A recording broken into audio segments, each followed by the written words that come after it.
Hi there. So I'm just wondering, how many of you guys hear these verses all over, you just see it plastered all over stuff on different inscriptions on the wall. We say it all the time in church, but do we really grasp some of these great scriptures that we have? One for me is Jeremiah 29:11. We all know which one that is probably, and I'm probably not surprising many of you by reading this, but let me read it for you real quick, and I just want you to really listen. For I know the plans I have for you, declares the Lord, plans to prosper you and not to harm you, plans to give you a hope and a future. Then you will call upon me and come and pray to me, and I will listen to you. You will seek me and find me when you seek me with all of your heart. Well, let me tell you why this verse has such a meaning in my life. My son came screaming in through the door, and he said, "Mom, Ellie's been hit by a truck." Those were the words I heard just 2 short years ago. As I drove to the accident scene, I saw Ellie laying in the middle of the street, broken, bloody, and just screaming in horrible pain. She was helpless, and so was I. On the trip to the hospital, Ellie couldn't see anything. For some reason, her vision was gone. And as she was scared and frightened, and she would grab my face and say, "Mom, sing with me, sing to me." And I was thinking, are you serious? Like, what song can I possibly think of right now? I can't even barely even speak for this lump that's in my throat. What song could I think of right now to sing to her? Except for that sweet song that we know. Jesus loves me, this I know, for the Bible tells me so. As I sang, I saw Ellie begin to slip from this world and enter into heaven. As her eyes rolled back into her head, I felt blessed. Yep, that's right, I said it. I felt blessed as my daughter was leaving this world. The reason why I felt blessed was because for some reason, all of my life, I felt like I didn't have any value. That I really was just here. Like, why am I even here? I have no value for being here. I didn't have a father, and I didn't grow up in a normal family kind of structure. In fact, just the opposite. At times we found ourselves homeless.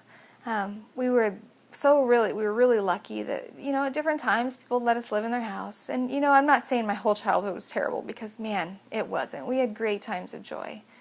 But that was really the exception. And the reason why that was the exception is because I grew up in a family that had no hope. We were without hope. Man, and when you're without hope, you might know what I mean by just feeling kind of, I'm just going to say it, crappy. Well, because of this not having hope and just not feeling like I had any value, I allowed people to take advantage of me.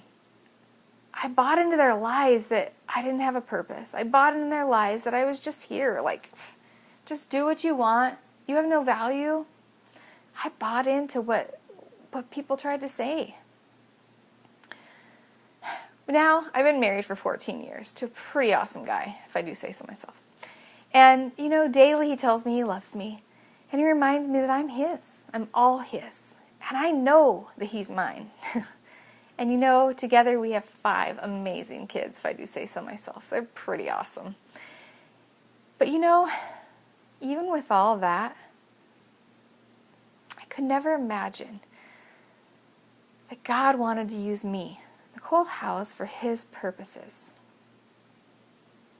I didn't realize that he delights in me. He loves me. Well, I didn't fully realize that actually until I was holding my daughter's hand. My daughter's. As she entered into my Father's house. He loved me, and he still does, and he cares for me. He cherishes me. The creator of this universe was allowing me to touch the hem of his garment as he passed by. He was giving me the opportunity to sing to his daughter, sing his daughter into eternity. Man, it doesn't get much better than that. As I sang, though, I knew Ellie was gone. As I was looking into her sweet little face, her eyes were gone, rolled completely back in her head. It was then that I reached out and I touched the hem of his garment. I grabbed a hold and I clung. And God heard my heart. The MT stood above Ellie, and much like it must have sounded like when Jesus told Lazarus to come out, he said, "Ellie, sing with your mom." As he yelled that, Ellie's little eyes began to roll back into her head, and the tears began to flow again. And in this high-pitched, squeaky voice, she began to sing, "Jesus loves me, this I know." You see, God had given me the opportunity to hand over my most valued possession, my daughter. No parent ever wants to face losing their kids, or let alone just being right there as they enter into eternity. But God had given me a gift, an opportunity to see His hand at work. He had given me an opportunity to touch His garment and to hold on. I realized at that moment that I am Jesus' most valued possession. I'm His. And just as much as I didn't want to let my daughter go, He didn't want to let His go either.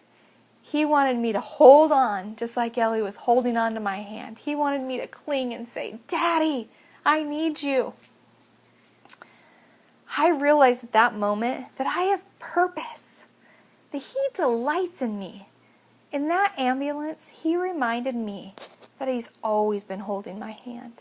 Even when I felt like I didn't have any value, when I felt like I was ugly and fat and like it was pointless to be here, He saw the value in me. He saw the me inside. He reached out His hand and He let me grab on as I was holding on to my daughter's hand. He reminded me that I'm His daughter. Do you know that you're His? I want you to say that right now. Even if you've never, ever reached out to God and don't even know what all this God business is about, say to yourself, I am His. I, insert your name, am His. You too have been called by God. He delights in you. Man, He loves you. He sees you. He sees you right where you are.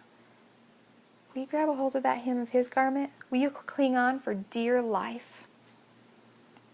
He wants to take that brokenness, wherever it may be, and He wants to meet you right where you are, wherever you are right now. He wants to meet you there. Will you meet Him there today? Will you meet Him right where you are? Let's read that one last verse of that again.